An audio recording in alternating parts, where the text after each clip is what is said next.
Well, David Lammy is a national and now international embarrassment, really. I'm going to be getting stuck right into that shortly. But first, is the COP climate summit completely pointless and actually bad for the environment? Time for that to head.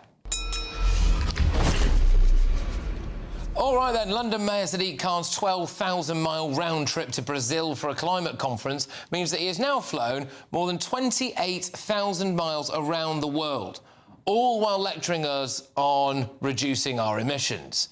He was joined in Rio de Janeiro by, are you ready for this?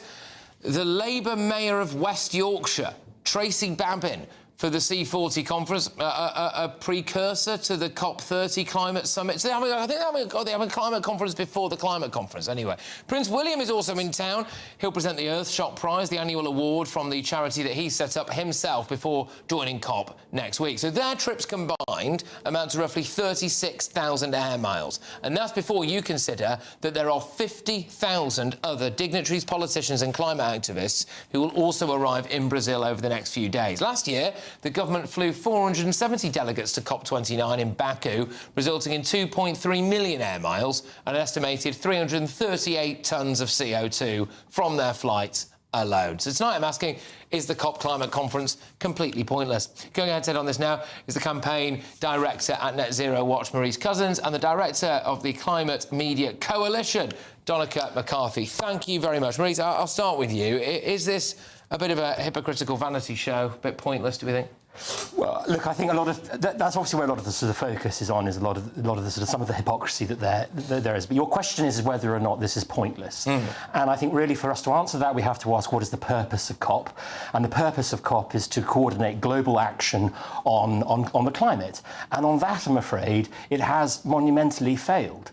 This is a multilateral institution that has been set up to cut emissions over the years, and unfortunately, those emissions have been rising, and so on that basis alone, it has failed.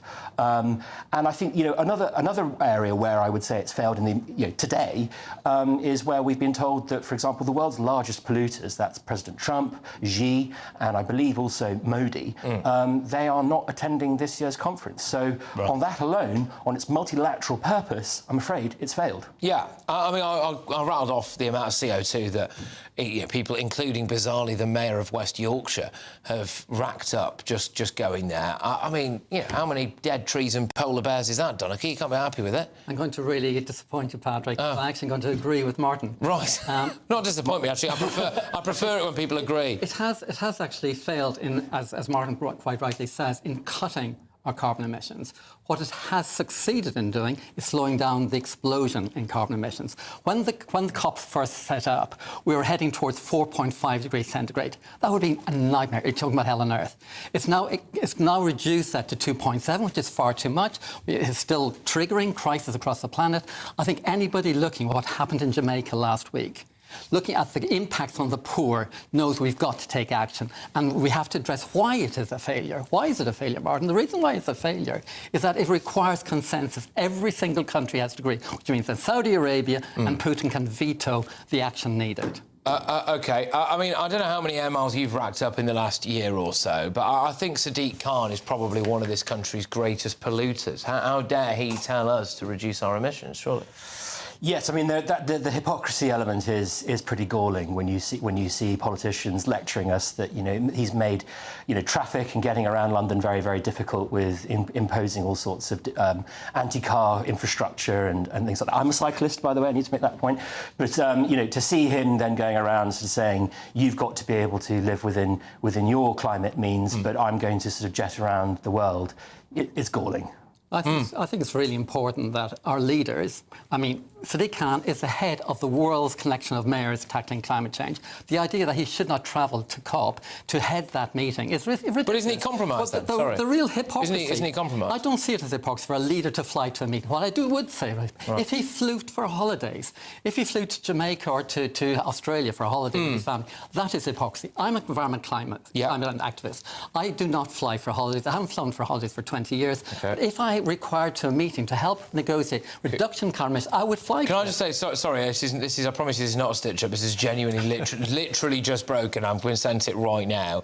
Rachel Reeves is apparently planning to hit drivers with a pay-per-mile tax and electric vehicles are facing a new levy as the Chancellor scrambles to make up for failing fuel duty revenue. So it's another eco policy. This is just happening right now. So, I mean, our Chancellor is potentially going to hit everyone, whether or not they've even forked out, swap their car for an electric vehicle. You're going to get a pay per mile duty on this, but we can have, the Prime Minister, Sadiq Khan, everyone else going off to Brazil for a jolly. You know, Ed Miliband sent someone, a SPAD, to go to fly to Brazil just to check out what hotel he was going to stay at before. For an entire meeting, it could have been done over Zoom. Well, that thing's really positive about this debate is that the Daily Mail and yourselves are highlighting the huge carbon footprint of flying. And it is absolutely true. The government, Labour and Tories, have done nothing about it. But coming back to cars, we keep talking about the war on cars. Over the last 12 years, the government, Labour and Tory governments, have raised public transport above inflation every year. And every year they cut fuel duty below inflation. So they make it cheaper to drive fossil fuel cars and more expensive. So that's where the hypocrisy lies. The spectacle of people now who've maybe forked out for a new electric vehicle because they were told that they had to do it, and the things like all these promises like you won't pay road tax, etc. And now at some point a load of multimillionaire dignitaries who are living at large in Brazil are going to tell them that they need to pay per mile. Yeah, I mean, I think that if you have an internal combustion engine, I have an internal combustion engine, we have to pay road tax, and you obviously have sort of fuel duty. So there has to be some form of a level playing field that exists there. I don't agree with mandates for banning internal combustion engines. I would much rather we allowed the market to be able to determine which technologies would work. And I hope that my next car probably will be an electric vehicle because I think that the performance of those things they work better. But I won't be choosing it purely on just one metric alone, which is the climate. I mean, before we've actually run out of time, we haven't had a chance to talk about the absolutely bonkers climate initiative, which, as far as I can tell, was to hack the way through an entire rainforest in Guyana to build a road that doesn't go anywhere. But in Brazil. Yeah, it was ridiculous. But anyway, I agree with you. Good. All right. Well, look, chaps, thank you very much, and well done for dealing with that breaking news as well. So that was the campaign director at Net Zero Watch, Maurice Cousins there, and the director of the Climate Media Coalition, Donica McCarthy. So, still a lot to come.